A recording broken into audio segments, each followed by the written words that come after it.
Bienvenidos a esta mesa de análisis. Hoy exploraremos las múltiples perspectivas sobre nuestro material de origen. Pero, antes de entrar en los detalles técnicos, quiero que te imagines esto. A ver, dime. Estás a punto de entrar a una sala de alto riesgo biológico. O químico, digamos.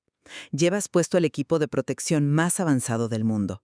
Te has sellado herméticamente, capa por capa, o sea, casi como si fueras un astronauta a punto de salir al espacio. Totalmente aislado del entorno. Así es. El sistema es, pues, impecable.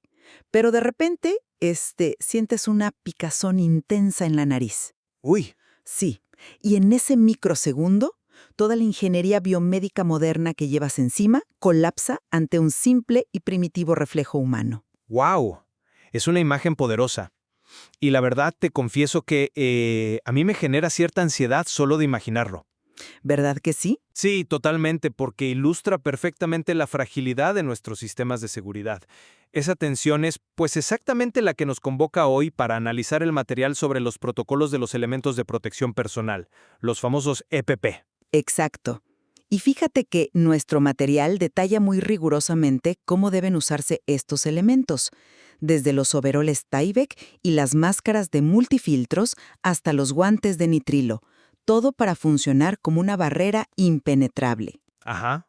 Y bueno, al leerlo surge una pregunta central que a mí me parece absolutamente fascinante. A ver, ¿reside la verdadera eficacia de esta barrera en adherirse estrictamente a un orden secuencial y a la validación mecánica del sistema? ¿O, por el contrario, depende de manera fundamental de la disciplina conductual y la capacidad del usuario para adaptarse en tiempo real? Es el gran dilema. Para quienes nos escuchan, digo, es como preguntarnos si lo que nos mantiene vivos en la carretera es el diseño de los frenos ABS del auto o nuestra capacidad de mantener la atención en el volante. Exactamente. Pues en esta mesa yo sostendré que el protocolo estructurado, el diseño mecánico y este orden inflexible de colocación son los verdaderos pilares de la seguridad. O sea, el sistema, la arquitectura del equipo es la base. Sin ella, cualquier disciplina humana simplemente colapsaría. Yo estoy muy segura de eso. Claro, lo entiendo. Mientras que yo argumentaré que esos sistemas mecánicos, por más sofisticados que parezcan en papel, son inherentemente vulnerables.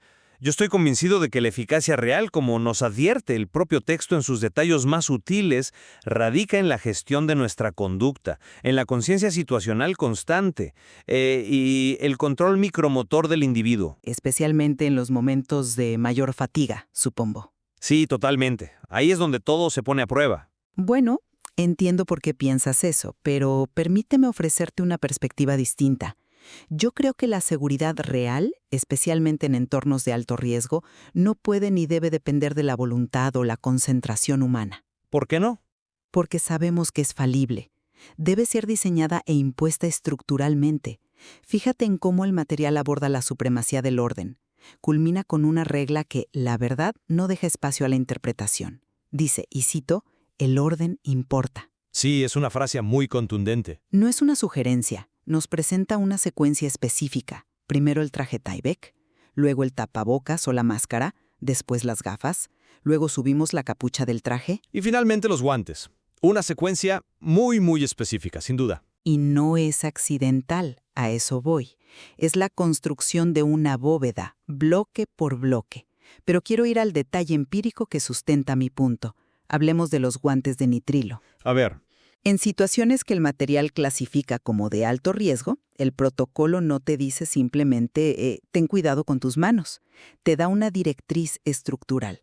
Exige que los guantes vayan por encima de la manga del Tyvek y que sean sellados con cinta. la famosa cinta perimetral. Exacto. Pensemos en la mecánica de esto. Al poner cinta adhesiva industrial sobre la unión del guante y la manga, estás creando un puente físico que anula la variabilidad humana. Estás blindando al usuario. Claro, para que no queden espacios. Sí, para que si accidentalmente levanta los brazos o hace un movimiento brusco, no se exponga la piel de la muñeca. El sistema se anticipa al error anatómico y, pues, lo neutraliza mediante una barrera infranqueable. Ok. Yo lo abordo desde un ángulo distinto. Porque si bien es cierto que el texto describe esa arquitectura del sellado con cinta, La primerísima advertencia del documento destroza esa ilusión de que el sistema te salvará pasivamente. Ah, Sí, el texto es tajante y cito, la efectividad de estos elementos depende totalmente de su correcta manipulación. Esa palabra, manipulación, nos saca del mundo de la ingeniería pura, ¿sabes? y nos mete a la conducta. Exacto, nos mete de lleno en la psicología y el comportamiento. Tomemos tu propio ejemplo de la cinta en los guantes. Tú puedes poner toda la cinta que quieras, puedes crear un sello hermético a nivel molecular. Pero ese blindaje estructural tiene un valor técnico de 0 si el usuario, agotado tras, no sé, horas de trabajo, sucumbe al impulso neurológico de rascarse el ojo. Pero a ver, el manual instruye no hacerlo. Te dice claramente que no lo hagas. Exacto. El manual advierte explícitamente, evita tocarte la cara o el celular mientras los usas. Y al decir eso, está admitiendo que la barrera real no es la cinta adhesiva ni el polímero del nitrilo. ¿Entonces qué es? La barrera es la disciplina férrea en la corteza prefrontal del usuario para suprimir un reflejo natural. La estructura es pasiva, está ahí, inerte, pero el riesgo biológico es dinámico. ¿Me explico? Ya veo a dónde vas. Sí, o sea, si la persona decide sacar el celular del bolsillo contaminado, la cinta en la muñeca no sirve de absolutamente nada. Solo el comportamiento humano puede mantener la integridad de ese sello en el mundo real. Pues tu punto sobre el impulso humano es válido. Y es cierto que la mente tiene que estar presente, pero creo que subestimas cómo el diseño moderno somete precisamente ese riesgo. ¿Tú crees? Sí, quitándole peso a la decisión del usuario. Hablemos de la protección respiratoria, las máscaras de media cara, los respiradores con multifiltros. Aquí es donde la ingeniería realmente brilla y donde el protocolo demuestra su confianza ciega en la validación mecánica, no en la sensación del usuario. ¿Te refieres a la prueba inicial de ajuste? No. Me refiero a la prueba de sellado, sí. Quienes hayan usado estas máscaras de silicona saben que el documento no te dice, ponte la máscara y fíjate si te sientes seguro. Para nada. No, te da unos pasos muy claros. Te exige un algoritmo físico binario para verificar la hermeticidad. Primero, la presión positiva. Bloqueas la válvula de exhalación con la palma de la mano y soplas suavemente. Ajá. La física dicta que la máscara debe inflarse ligeramente sin que el aire se escape por los bordes. Luego, la presión negativa. Tapas las entradas de los filtros e inhalas. Y se tiene que hundir. Exacto. La copa de silicona debe colapsar hacia tu rostro. Esto es la aplicación de las leyes de la termodinámica y los diferenciales de presión. Si hay vacío, hay hermetismo. Es un diagnóstico 100% objetivo. Pero a ver, es un diagnóstico de un solo instante. O sea, Es que es como la compuerta de una esclusa de aire en un laboratorio de bioseguridad. Una vez que giras la escotilla y el sistema te confirma que la presión se mantiene, la integridad del compartimiento es un hecho científico. sí, en ese momento. Y no importa si la persona que está dentro está asustada, distraída o ansiosa. La validación mecánica expulsa el error humano de la ecuación. Te garantiza la supervivencia antes de que des el primer paso en la zona de riesgo. Lo siento, pero simplemente no compro esa idea. Déjame explicarte por qué tu analogía de la esclusa de aire, aunque suena conceptualmente hermosa, es muy peligrosa en la práctica clínica o de laboratorio. ¿Por qué peligrosa? Porque una esclusa está hecha de acero sólido atornillado a muros de concreto.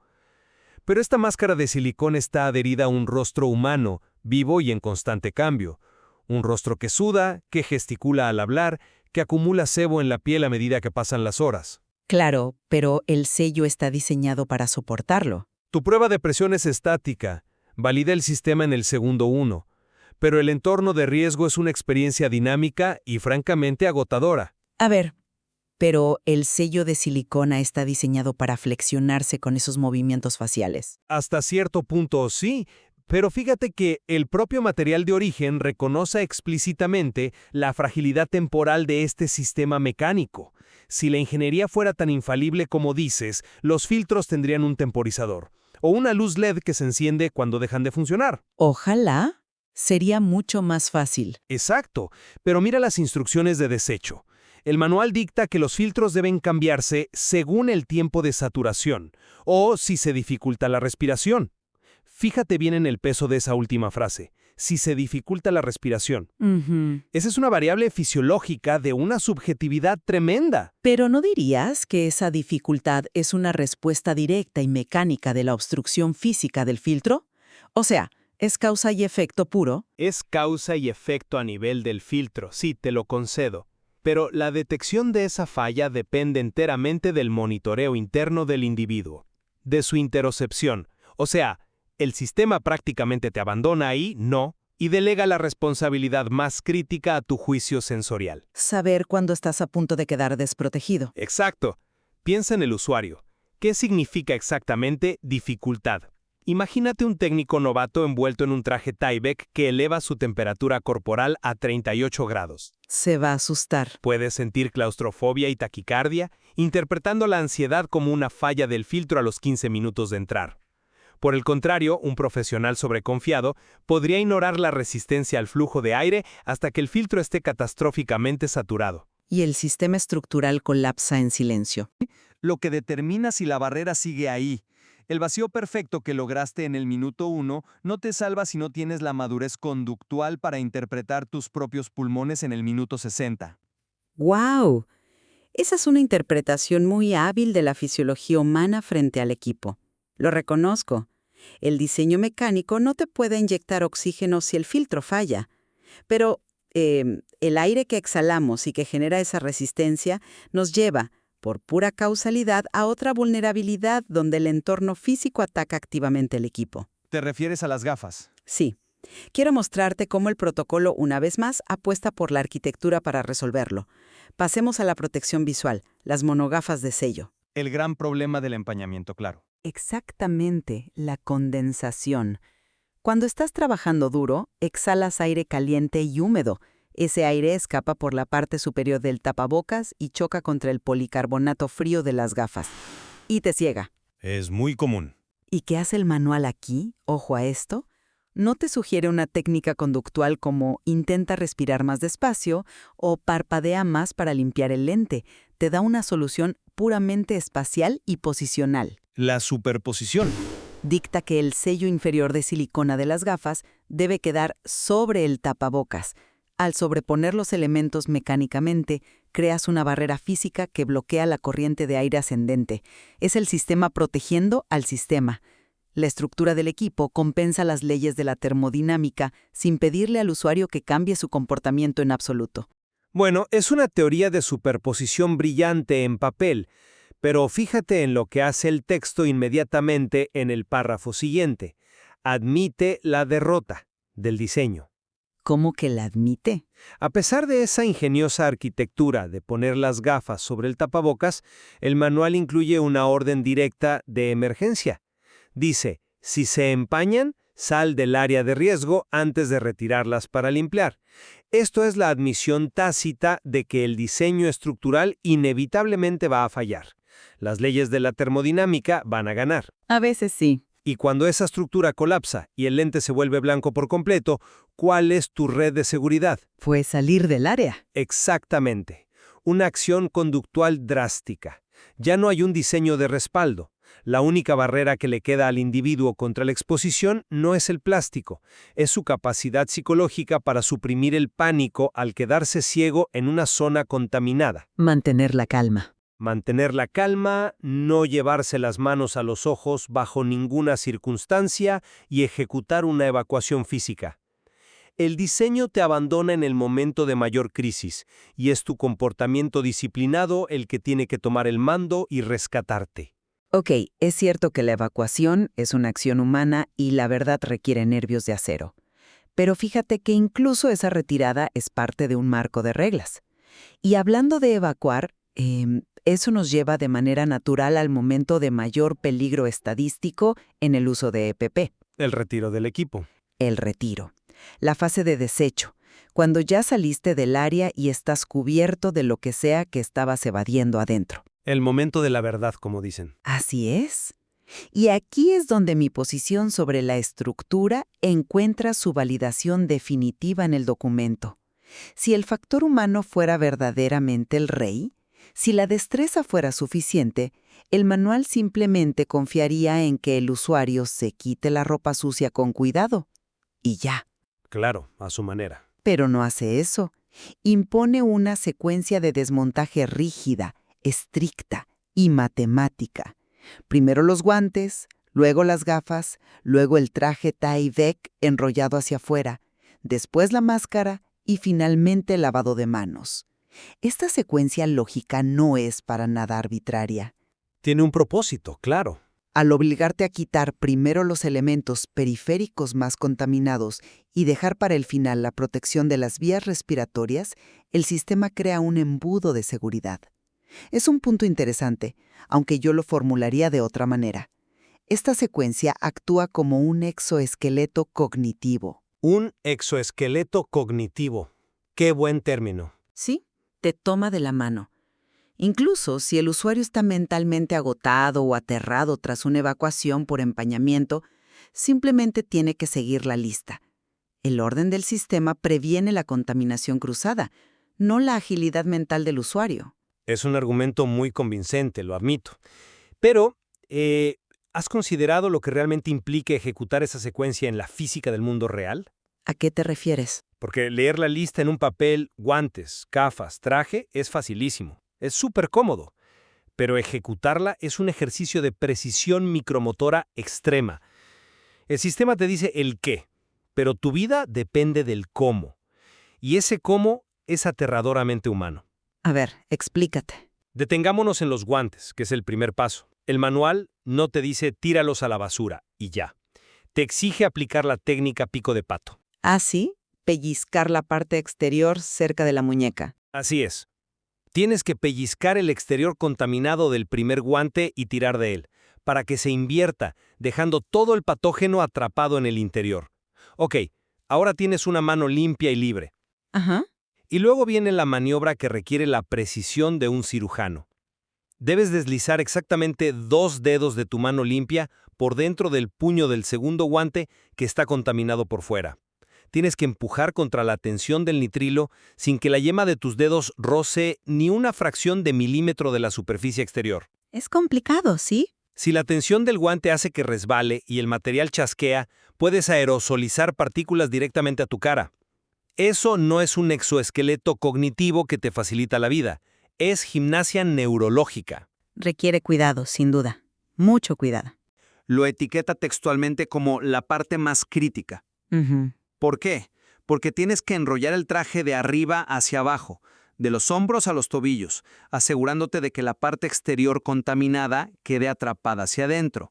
Es como pelar un plátano, pero tú eres el plátano y la cáscara es altamente tóxica. ¡Qué analogía! Tienes que hacer malabares físicos para evitar que todo ese volumen de material sintético roce tu uniforme limpio o tu piel expuesta mientras lo empujas por tus piernas.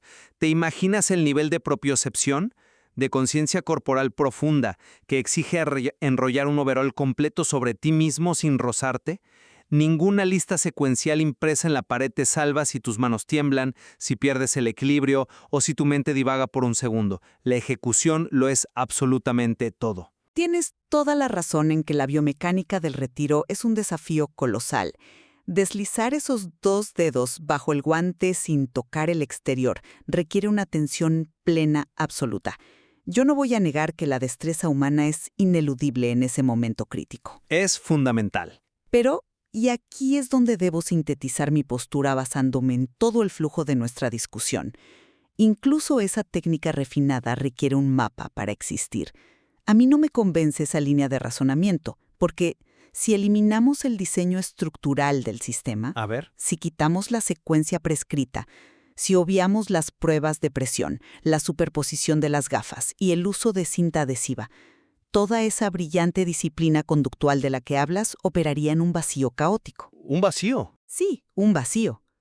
Podrías tener la técnica micromotora más perfecta y elegante del mundo para quitarte la máscara, pero si por falta de una secuencia estructurada te quitas esa máscara antes que los guantes contaminados y luego respiras, pues estás expuesto. Se acabó. Claro, el orden de los factores. Exacto. El resumen de seguridad del material no dice la agilidad importa o la conciencia importa. Dice el orden importa. Yo sostengo que esa estructuración previa es la arquitectura que permite que la disciplina humana tenga sentido. La estructura es lo que le da al comportamiento un riel seguro sobre el cual transitar. Comprendo perfectamente tu síntesis. Y ciertamente el riel importa. Digo, no sugiero que entremos al laboratorio en camiseta y con buena actitud nada más. Sería un desastre. Totalmente, pero mi conclusión, destilada de esta inmersión en el manual, es que los protocolos estructurados corren el riesgo de convertirse en ilusiones peligrosas si el usuario se confía ciegamente en ellos y apaga su conciencia. Hemos visto cómo la física de la máscara cede ante la sensación interna de asfixia, cómo la arquitectura de las gafas cede ante la condensación térmica y cómo el retiro ordenado es inútil sin precisión motora. ¿Y cuál dirías que es el punto de quiebre final entonces? Quizás el ejemplo más crudo de la supremacía del factor humano esté en un detalle del traje Tyvek que mencionamos de pasada, pero que, para mí, lo cambia todo. Durante la fase de uso, el manual advierte textualmente: evita movimientos bruscos que puedan rasgar la entrepierna o axilas. Es verdad, el material no es elástico. Exacto. El sistema material, por muy certificado que esté, tiene límites de tensión mecánica extremadamente bajos. Si el usuario, inmerso en su tarea, olvida por un instante que lleva puesto un material de papel sintético no elástico, Se rompe. si da un paso demasiado largo al subir una escalera o si se estira bruscamente para alcanzar una herramienta en un estante superior, la estructura se desgarra catastróficamente. Una sola rasgadura en la axila destruye toda la jerarquía protectora y la esclusa de aire de la que hablabas. Por lo tanto, la efectividad final, la verdadera línea entre la salud y la exposición, depende de una adaptación constante, consciente e implacable por parte del ser humano frente a un entorno que no perdona. Sabes, creo que hemos llegado a un punto de convergencia verdaderamente profundo aquí. Al diseccionar cada advertencia y cada regla de este texto, queda en evidencia que el material ilustra una simbiosis obligatoria entre la ingeniería de los polímeros y la psicología operativa del usuario. Es una balanza. Es una coreografía en la que ninguno de los dos puede fallar. O sea, la estructura sin la conducta adecuada es solo tela sintética y silicona esperando a desgarrarse.